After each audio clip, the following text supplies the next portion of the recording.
Take a step for every dinner you didn't eat together at the table this week. If either of you would say that work hours or work stress can be a barrier to enjoying time in marriage, take 4 steps forward. If you feel like your marriage has fallen into a bit of a rut, the cell phone is a distraction in your relationship. Did you go to bed at different times any night this week? Feel like life has gotten hectic and a bit overwhelming? Do either of you take your cell phone to bed at night? Did you go on an intentional scheduled date this week? Life is managing you more than you're managing your own life. Okay, you can both turn around. When you see the distance, what one word comes to your mind? Alone, because we're really separated, really far apart. Sad. Sad? Why is that? Life.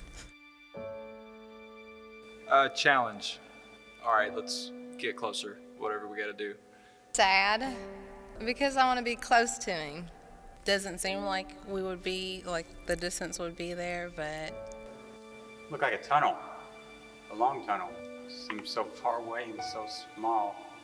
You really don't think about how far apart you are with all of the things that life throws at you until you quantify it in a moment like this. Would either of you like to get together and put together a strategy so that cell phones are not a distraction in a relationship at all? Take 2 steps forward. Would either of you like to put together a vision for your marriage and get on the same page and work toward it? Would either of you like to grow in both praying together and praying for each other? Would either of you like a better atmosphere in the home that's full of grace and peace? Would either of you like to learn to say no to some things so that you can be together as a family more often?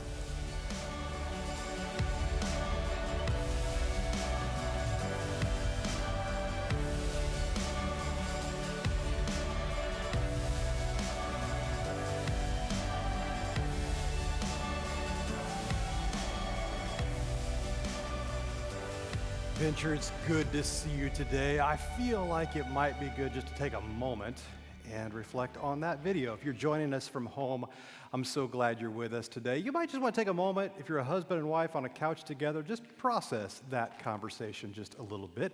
Those of us in the room as well, we want to leave today like we are every one of these weeks in this Family Matters series with some real practical next steps. What do we do with this information? Maybe there's a good conversation that's going to happen between husbands and wives coming out of this time together. Yeah, so welcome to week 3 of Family Matters, this series we're in right now. We're talking about matters of the family because families matter. This week is all about marriage. This is Marriage Matters Week, and I hope you leave today with a very practical next step. When I think about healthy marriages, maybe you can relate to me on this. I'd invite you right now to picture a marriage that you think of when I say successful marriage. And I wonder if you might, like me, be picturing somebody, can I use the word cute to describe a couple? An older couple, he's shuffling with his walker. She pats his hands and finishes his sentence, right? This is a couple that has walked together for life. This is a couple that has some scars in their marriage. This is a couple who's seen a few things, they've lived a few things, they have stories to tell. I'm actually describing in my mind's eye right now a specific couple that comes to my mind. Years ago, I served a church down in Bloomington, Indiana, Sherwood Oaks Christian Church. We did this thing back in the day where we did a Wednesday night meal midweek, and it was like a church with a bunch of generations. We all came together on Wednesday night. I had a whole bunch of high school kids, and we're kind of doing that. But before that, we'd gather together for a meal, and I'd walk around and I'd visit with some folks in our church, including this couple that I just described. They were cute. She finished his sentences, patted his hands. He shuffled around in his walker. He had this running gag going. He would kind of throw this at me all the time. He'd ask me, have you ever had my wife's chocolate chip cookies? And then he'd talk on and on and on and on about the quality of these chocolate chip cookies. And apparently it was a thing in their marriage. Like every birthday, every anniversary, family gatherings, Christmas, Easter, you name it, chocolate chip cookies, that's the name of the game. It was almost rude, actually, because people are cooking meals for the dinner, and he would actually pick on them and say, these chocolate chip cookies are good, but they're not as good as my wife's. Have you ever had my chocolate chip cookies that my wife makes? Okay, they just celebrated like a 60-year wedding anniversary. We'd been talking about such things, and he shuffled off to use the restroom with his walker. She's left behind. And I looked at her and I said, tell me the secret. What is the secret of 60 years of marriage? How do you do that? And then I kind of joking, I said, is it the cookies? She said, it's not the cookies. And then she kind of did one of these conspiratorial kind of, leans in a little bit. He talks on and on about those cookies and the recipe that's secret. I'll let you in a little secret. She says, it's the recipe from the back of the Nestle Toll House chocolate chip cookie bag. And then she said this, it's not about the cookies. It's about investment. An investment of time and intentionality. I sat down a couple of weeks ago with a sweet couple in our church, Mark and Sally Groff. Some of you know them. Malcolm Gladwell says that if you want to become a subject matter expert on any given topic, you need to invest 10,000 hours in that. That's like 5 years of full-time work if you do the math. Sally Groff is a marriage and family counselor, a subject matter expert. She's been serving families all over our area for years now. And I sat down with them, we kind of picked their brain. What's the secret of a healthy marriage that's designed to go the distance? If you're a note taker, I would invite you right now to pull your notes out. There are some nuggets of wisdom you're going to want to write down right now as we listen to them. Mark and Sally Groff. Check this out.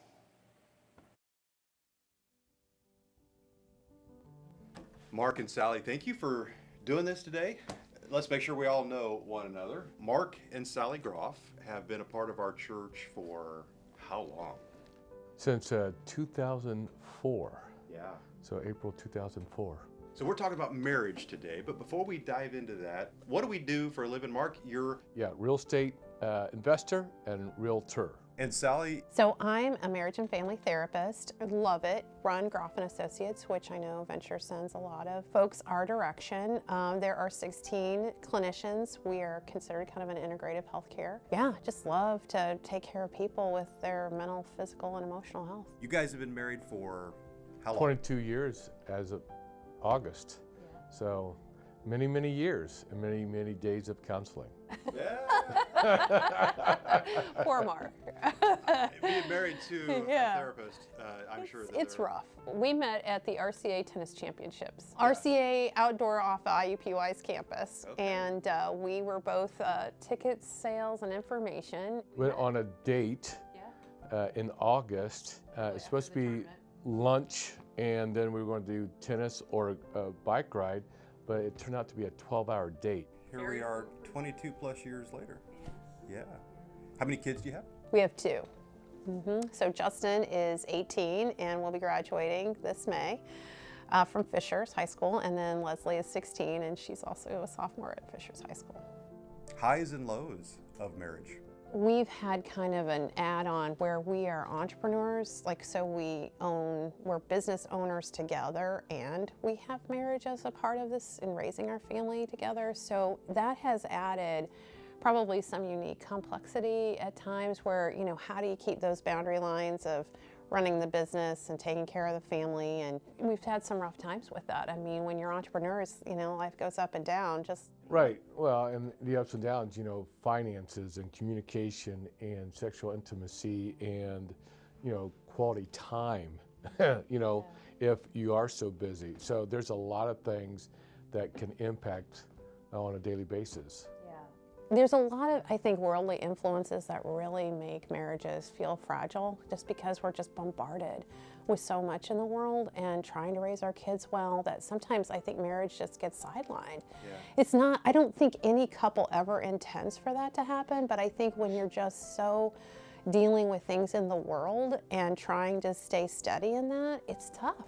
And marriages can't always take the forefront. And usually what I see is most marriages, before they come to one counseling session, has probably been in 7 years worth of marital distress. It could be infidelity, it could be sexual addiction, it could be addiction and substance use, it could be child rearing and how differentiated they are in that. You know, just a lot of things that I feel like try to divide and conquer what God created in marriage. What we've found in the research is that most couples spend less than 30 minutes a week with each other, and that we see in quality time and one-on-one communication without interruption.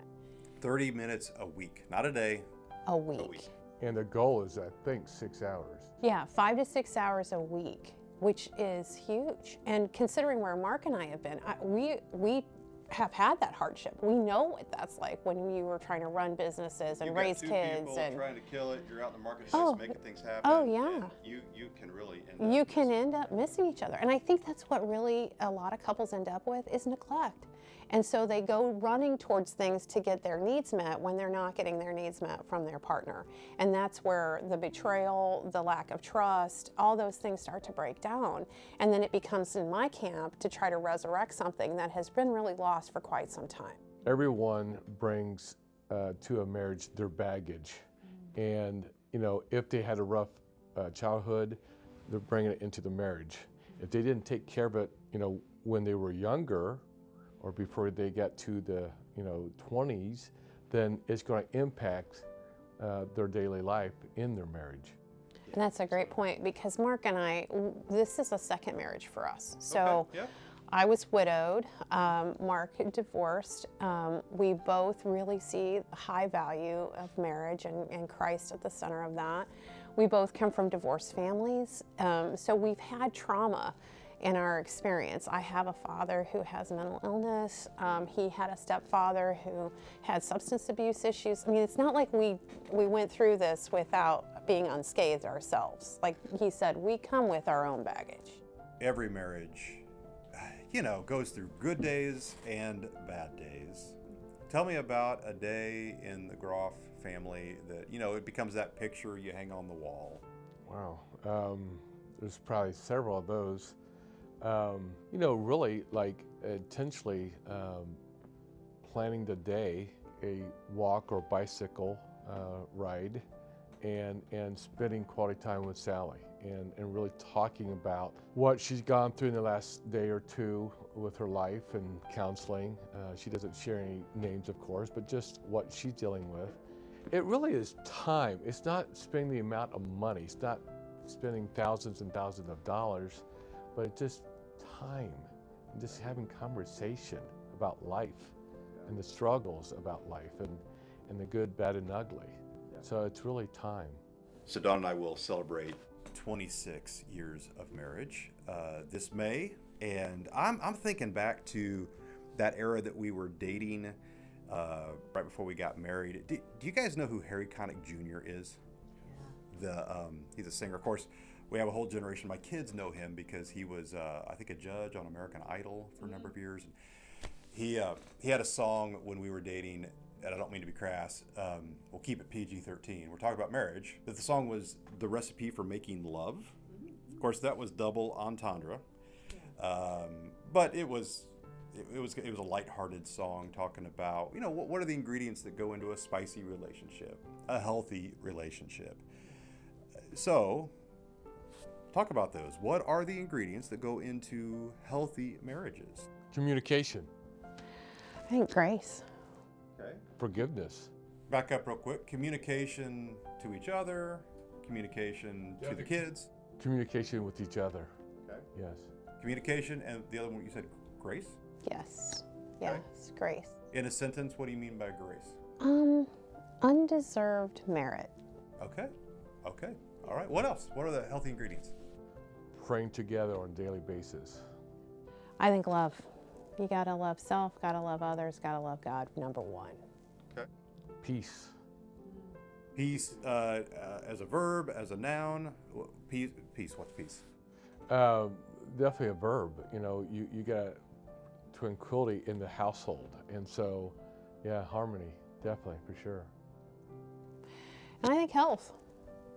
I think, having a purview of living a healthy lifestyle is Healthy physically, healthy emotionally. Yeah, I think that. Healthy spiritually. Yeah, I think all of those aspects need to be playing a part. Yeah, it's a holistic experience, and I think it's an inside-out job. You got to take care of yourself so you can take care of others, and especially take care of your spouse. Okay. And to do that in the longevity, it's a marathon, not a sprint. Yep.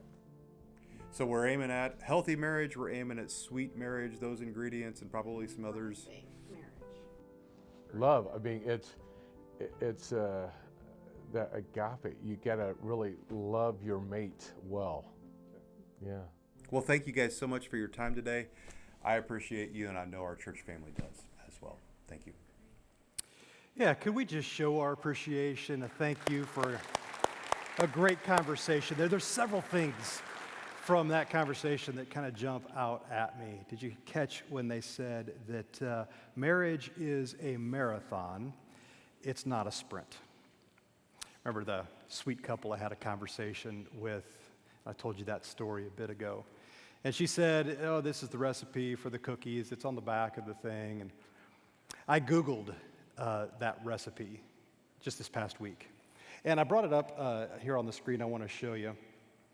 These are it's down here, the ingredients and the recipe for the Toll House chocolate chip cookies. And I don't know if you can see this from there or not, but it's like made for dummies. That's what this is about on the internet. And so the level it says here is this is easy. Listen, there's nothing easy about marriage. Marriage can be very difficult. We have to work at it, right? The prep time here is 15 minutes, and then you cook it for 9 minutes, and that yields 5 dozen cookies. I picked Sally's brain about the ingredients for a healthy marriage, and you heard them rattle several of those off there. So I thought maybe we would have a little bit of fun with this today. When I put this on last hour, I got a cat call. Somebody whistled at me. And then I realized, hey, Dawn's not even in this hour. That's something that she would do. But she didn't so much, it wasn't her, it was somebody else. I think it was a dude that was just awkward. And so we'll move on. But I wanted to make some cookies. And we're going to have the ingredients here for chocolate chip cookies. And each one of them, I'm going to make a little point about, we're going to tie it to healthy marriages. Fair enough? So if you're taking notes, you can learn how to cook chocolate chip cookies as if you don't know how to do that. We can also focus on healthy marriages here by correlation. I'm going to encourage you, listen, you're going to leave today with a practical next step. I'm going to challenge you to do something coming out of this message to invest in your marriage. Remember, it's not about the cookies. It's about the investment of time and intentionality. And we're going to leave you with a very specific action step. But for today's purposes, you might, as you experience this, you might pick one ingredient that this week in your marriage you're going to double down on, and you're going to do some work in that area. So let's make some chocolate chip cookies together, shall we? If you're making chocolate chip cookies, the first ingredient is always sugar, right? Have you seen the movie Elf? Do you like maple syrup? Is there sugar in it? Yes, I like that. If you're making cookies, you got to do 3/4 of a cup of white sugar. You got to do 3/4 of a cup of brown sugar. You're supposed to pack it in there real good. That's always fun when you're making the cookies. That seemed about the right amount to me. Love, right? That's the first ingredient in marriage here. Love is sweet. Sugar is sweet. Sugar is what you put into the dough to make it sweet to the taste. It's the same with love. As we talk about love in marriage, we're talking about love, first of all, toward Jesus. If we're talking about Christian marriage, come on, he's center. It begins and it ends with Jesus, love for him. Second, love for yourself. Do you love yourself well? And then love for your spouse. Of course, love, it makes the marriage sweet. I I've got this bracelet. Maybe you've noticed I wear this sometimes on my arm. My wife, Dawn, made this for me during the height of the lockdown. She was doing a craft with the kids. They all made these leather bracelets. And she took this. She's made a number of these for me over the years. And she's literally just stamped the word loved on there. And I love to wear this. It's a reminder. I look down at my wrist. It's a reminder that I am loved. I love that. And that brings a sweetness to the marriage that I so appreciate, her intentionality in that area.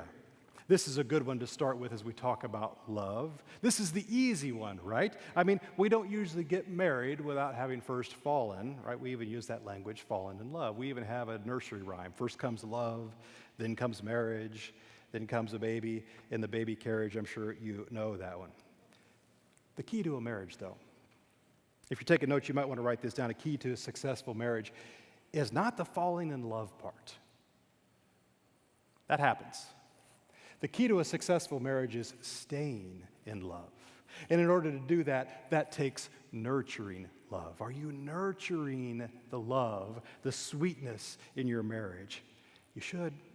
The Bible talks about love. 1 Corinthians chapter 16 says it this way, do everything in love. Listen. As you approach your marriage this week, is everything you're doing, does it begin and end with love? Love for Jesus, love for yourself, love for your spouse. Ephesians chapter 4 says it this way, be completely humble and gentle, be patient, bearing with one another in love. Listen, marriage is hard. There's a lot of bearing up, right, with one another. Are you doing it in love? 1 Peter chapter 4, above all, love each other deeply, because love covers over a multitude of sins. Are there sins in your marriage? You're sinning against each other. Maybe there's a multitude of them. What do you cover them over with this week? You don't cover them up, you cover over with love. Remember, the key to a successful marriage is not falling in love, it's staying in love. And that takes nurturing love. Are you doing that? Do it this week. Number 2, as we're making our chocolate chip cookies, as we're going to mix up the batter here, what brings a little bit of grrr to the recipe, the bite, if you like your cookies crunchy, which I don't know why you would. That's not the kind of cookies that Jesus would make. But if you like them crunchy, you need some flour in there. If you like them chewy, this is what you're chewing on, right? This is the substance of the cookie. Grace. Grace brings substance to your marriage. Grace. Do you have a grace-filled marriage? 2 Corinthians chapter 12 says it this way, but he said to me, my grace is sufficient for you, for my power is made perfect in weakness. By the way, this is Jesus directed toward us. But we carry that same principle into marriage. Do we carry that same principle into marriage? Therefore, I will boast all the more gladly of my weaknesses, so that the power of Christ may rest upon me and be evidenced in and through the grace that I yield toward my spouse. Maybe you should approach your marriage this week with this thriving marriage prayer. Every day, pray a prayer similar to this. Father God, your grace is always sufficient. No matter what my spouse and I face tomorrow, your grace is enough. Your grace sustains. Your grace is sufficient. But how about one to another? Do you give and receive grace well as a couple? Oh, let's narrow the focus, not just as a couple, but you specifically. Do you give grace well? Do you receive grace well? If not, honest evaluation there, maybe that's an action step this week. Here's the action step. We always assume the best out of our spouse. But when the best doesn't manifest itself, a thriving marriage is quick with this next ingredient, and that, of course, in your marriage is forgiveness. For our chocolate chip cookies, that next ingredient is 1 teaspoon of salt. Might I encourage you, your marriage needs a whole lot more than a teaspoon of forgiveness. Because we sin. We err against one another. By the way, this forgiveness, this is deeper than a pardon. Salt strengthens the dough. Forgiveness strengthens a marriage. Ephesians chapter 4 says it this way: be kind to one another, tender-hearted, forgiving one another as God in Christ, well, he forgave you. A Bible story that stuck out to me when I was a kid. Remember this? When Jesus is having a conversation with Peter, and Peter says, how many times am I supposed to forgive people? And Jesus replies with, as a child sitting where you're sitting right now, I remember pulling out my notepad and doing the math real quick. He said 70 times 7. I did the math, 490. That almost feels like an absurd amount, right? But isn't this the point? We're to never stop forgiving. Jesus makes the point very clear that unless we forgive others, our Father in heaven will not forgive us. He says this in the Sermon on the Mount, Matthew chapter 6. He puts it this way: if you do not forgive men their trespasses, neither will your Father forgive your trespasses. Men, before you point at your wife and say, he's talking about men, that's mankind there, right? Not just men being forgiven, but all of us. We're supposed to forgive one another, men and women. But maybe you think, but what if my spouse does something that's unforgivable? Well, Jesus never said that forgiving was meant to be easy. He did say that we need to forgive over and over again. There was no caveat that said you forgive your spouse when they deserve it only, or forgive them only if they ask for forgiveness. Listen, this is serious business. Forgiving your spouse doesn't mean sweeping issues under the rug and saying, hey, thanks for letting me know, just don't let it happen again. No, forgiveness does not mean forgetness. Being forgiven does not mean that your spouse will just forget about whatever required that act of forgiveness, right? Depending on the situation, it may take a time of healing, a time of rebuilding the trust that you once had. I love this quote from author A Purpose-Driven Life, Rick Warren. He says this: many people are reluctant to show mercy because they don't understand the difference between trust and forgiveness. Forgiveness is letting go of the past. Trust has to do with future behavior. Then he goes on and says forgiveness must be immediate, whether or not a person asks for it. Trust may be rebuilt over time.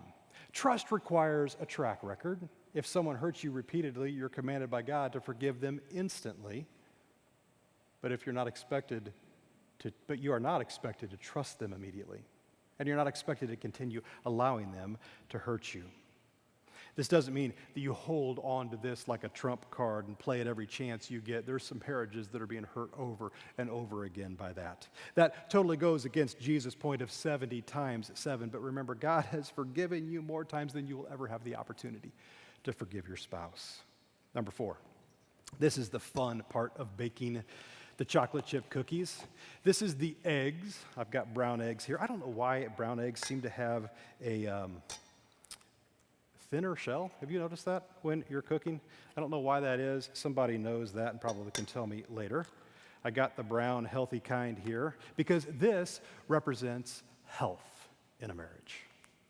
Health. You heard Mark and Sally talk about health just a bit ago. Health spiritually, healthy physically. It's PG-13, I know, but health sexually speaking as well. Have you ever read through the book Song of Solomon? I would encourage you to do that, especially if you're married together sometime. The Song of Solomon says it this way: place me like a seal over your heart, like a seal on your arm, for love is as strong as death. Its jealousy unyielding as the grave. It burns like blazing fire, like a mighty flame. Many waters cannot quench love. Waters cannot wash it away. There's this temptation throughout history to take the Song of Solomon and say, oh, this is all allegory. We sang this song when I was a kid, his banner over me is love. And somehow this is supposed to be Jesus' love for the church, and it is, I think. There's our allegorical nature to the Song of Solomon, but I also think it's a very steamy love letter between a young husband and a young wife. You're looking for some health in marriage, maybe a little spice. Might I encourage you, your next date night, simply read the Song of Solomon together and ask the questions. Is he talking about, does he mean, is that what this is? Yeah, probably so. Have that conversation and see where it goes. Number 4, health. Number 5, communication. Communication. And in our recipe, this is the softened butter, right? I was supposed to leave this out for a while and get it nice and soft. It goes in the batter just like that. It's supposed to be, I believe, a full cup, which they tell me is 2 sticks of butter. Seems like a lot, but there you go. It's also pure vanilla extract. I don't know if you know this or not. You probably do. You're way smarter than I am. But there are imitation versions of both of these. I'm literally standing in the store looking at this and realizing that I could get fake butter. They call it margarine. I could also get fake vanilla extract. It's not real. It's imitation.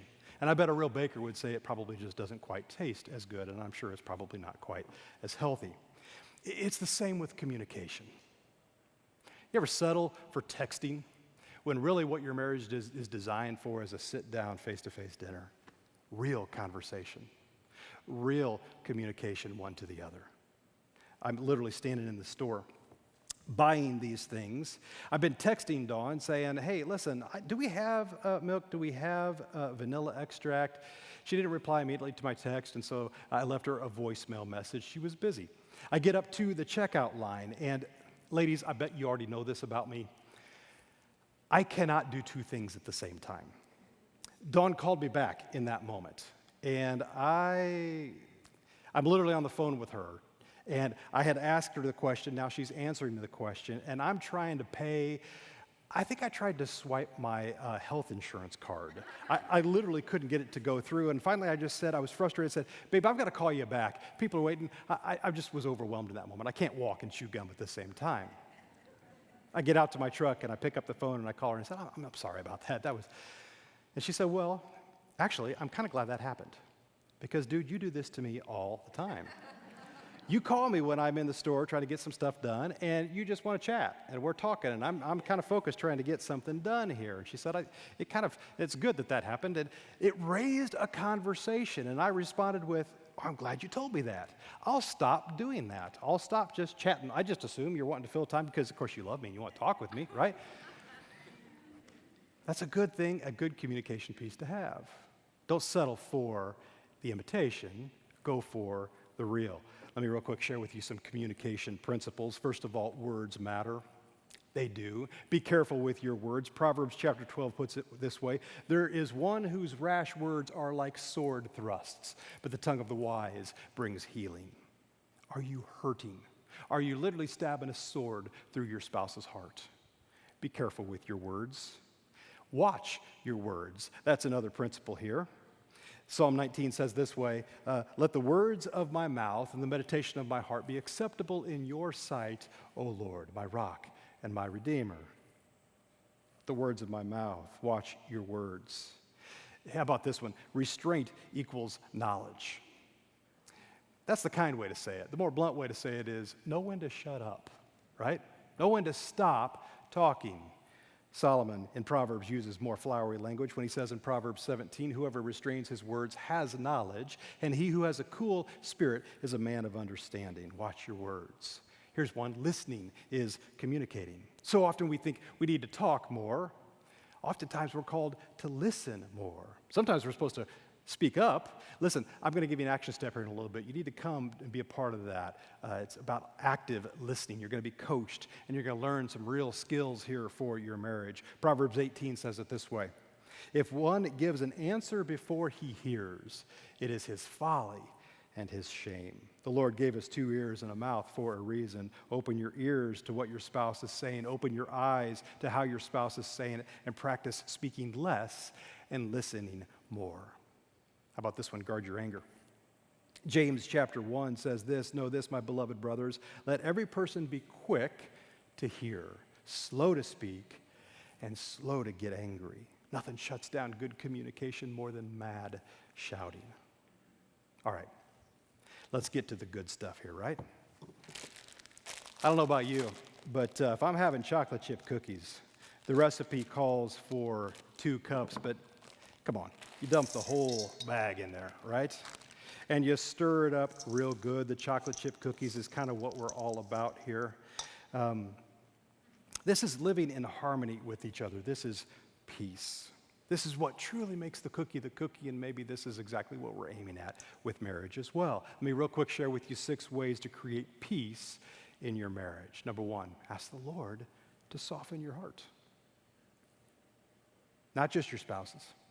Toward his word, toward his Spirit's convictions, and also toward your spouse. Ezekiel 36 says it this way, and I will give you a new heart, and a new spirit I will put within you, and I will remove the heart of stone from your flesh and give you a heart of flesh. There's some marriages, there's some coldness, some cold as stone hearts going on there. Not only does God want to do this, spiritually speaking, for all of us, but I suspect he wants to breathe new life into your marriage as well. Number 2, want more peace? How about you forgive? We already talked about that. That's one of the ingredients, but it bears repeating. Forgive, yes, again, even if they're not sorry. Number 3, if you want peace, how about this? Serve them and not just serve your own desires. In other words, go out of your way for them. Jesus modeled this. Mark chapter 10, he said, for even the Son of Man came not to be served, but to serve, and to give his life as a ransom for many. How about this one? Leave the past there. The present is a gift. That's why they call it the present. Stop bringing up the past and throwing it in your spouse's face. How about number 5? Treat them like you'd like to be treated. The golden rule applies to marriage as well. Do everything. Do it to others as you would have them do it to you. And also in Philippians chapter 2, do nothing from rivalry or conceit, but in humility count others more significant than yourselves. Imagine if you started doing this in your marriage, how things could change this week. Let each of you look not only to his own interests, but also to the interest of others. Last but definitely not least, if you want more peace in your marriage, pray for everything and at all times. Ephesians chapter 6 puts it this way, praying at all times in the Spirit with all prayer and supplication. Are you praying through your marriage? Listen, there are good marriages outside the walls of these buildings we gather in on Sunday. I meet people who have a good relationship, who are married and not walking with Jesus. But I don't know about you. This right here, if I blended it up real good, it would still be good to eat, right? I mean, you could sell it, put some ice cream in it, and people would eat it that way as well. But if you want to bake this up into cookies, the pretty important ingredient is the baking soda, right? You need a teaspoon of that, because otherwise it's not really going to be a cookie. It's not going to rise. Jesus is the ingredient that makes all of this fit together well. What's left to do here is blend it all up real good. And if you want to make cookies that Jesus wouldn't eat, then you throw in a bunch of extra stuff like walnuts and junk like that. But you and I know these are the ingredients that you want in a chocolate chip cookie. Stir it up real well. Live your life well. Remember, it's not about the cookies. It's about the investment of time and intentionality toward that end. You probably noticed I'm wearing this that's got a logo on it, Grace Marriage. We're getting ready to launch a new opportunity for you and your spouse. It's called Grace Marriage. Mark and Sally, well, they're going to talk a little bit more about that. I invite you to lean in on this. And as you're listening to them talk, maybe you want to nudge your spouse and say, babe, we need to walk out to the lobby when this is done. We want to sign up for that. It's going to cost you a little something, but anything worthwhile costs, right? It's going to cost you some time. It's going to cost you a little bit of money. But it's going to be so worth it. And you're going to walk out here afterwards, you're going to pick up a chocolate chip cookie. We've got plates of chocolate chip cookies out there. You're welcome to help yourself to those and get some more information about an informational meeting that's going to happen tonight. They can give you all that information out there, and we're going to be launching this thing in a few weeks. You want to be a part of it. But right now, let's listen a little bit more to what they have to say.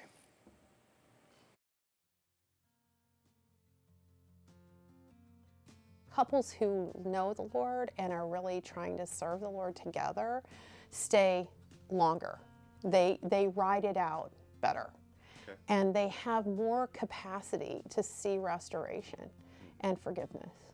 We're getting better at this as a Christian subculture, but it used to be, there was a stigma, oh, well, Christians don't go and see a counselor. I think people are seeing it as a form of self-care and a form of, it's not always at crisis boiling point now. We see more people taking this as, okay, something's wrong, we need to repair and we need to take it on now. Yet it doesn't still bode well that most couples come just for one session and they're already 7 years in severe marital distress. That's where I say that our average for us as counselors is pretty poor, considering how much distress is coming towards us by the time they hit one session. Prevention is 3 times better than intervention. Basically, what Grace Marriage is trying to do is to say, hey, let's try to work on this in smaller increments, one time a quarter, and then so you're not facing the crisis. You're not having to go to a marital counselor where it's now at an intervention level because things are at a boiling point. Yeah, and it doesn't require that it's, big, lofty work. I think if people would just look at it as, how can we be intentional maybe once a quarter and live with the goals that we want to make for the next 90 days, oh my goodness, how much it can really do a huge dose of relief. 2020 really put on the line how much we either going to stick it out together or we're going to be divided. It's been a real shift that I've seen in this season where families either can stick it out together and they make it work, albeit tough, or they turn around and they say, we just can't make this work. That was the tipping point for some families. And we also see, even in extended families, with division, not political, but just even in the idea of vaccination and how do, one partner says yes, the other says no. There's just been a lot of ambiguous conflict. It's things that we can't get a real resolve on, and we have to go in faith, and we're trying to convince one another of our thoughts, feelings, ideas, and opinions, and it's not easy. Grace Marriage is a quarterly event that happens for about 6 hours. It's a forum for couples to come where they get to focus on their marriages. And it's really intended for them to have FaceTime, their own conversations. It's not about necessarily sharing with the group, although people are welcome to share amongst the group. But it's really built on 8 to 10 couples in a group led by a facilitator who also is participating in the group. And it's not a Bible study, small group, conference, or retreat. So things are not presented to you, but it's really quality time with your spouse, one-on-one, having conversations and discussions. And it's not counseling. So you wouldn't necessarily say, hey, this isn't for the marriage that's in crisis. Correct. This is for a good marriage that wants to be better. Yes. It's really for the marriage that feels like it's being neglected in some way, because the life, that just bombards us all the time just keeps us from having that intentional time. And it comes from a place of setting goals. It's really that you're walking away at the end of those 6 hours knowing, here's what we're going to do for the next 90 days. This is how we're going to do in a small way to be intentional for each other and to extend that with grace. So Grace Marriage is really grace with intention makes a transformed and grace-filled marriage. That's kind of the way we want to see this. Tell me how you learned about this. What's going on in your family, your life, that Grace Marriage, I didn't know much about it, but I'm hearing great things about it. Yeah, I have a connection through Christian Businessmen's Connection, CBMC, Kurt Weibel, and he found out that, my wife was a counselor, so he reached out to Sally and said that he wanted to expand Grace Marriage into the area, and they had some conversation, and then we attended last year 3 sessions, and we even brought a couple other couples from our church to learn the process and what happens. And we saw a great transformation by being there as well as participants with our own marriage. Yeah, and I think the way that Grace Marriage is structured, it's about gratitude. It's about intimacy. It's about coming away with that commitment to invest in the next 90 days. So it's not trying to start from nothing. It's starting with what we already have. And let's go and grow with that. Let's make it stronger. And do what we said we were going to do, and how do we see when the next 90 days comes and we have the next marital, Grace Marriage event, that it's going to come back around and we're going to say, how did we do? Any good business has a vision, right? We're business owners. This church has to have a vision, right? This is Grace Marriage is trying to help couples cast their own vision. When marriages get better, families get better, legacies happen. I'm appreciative of you guys today. Thank you.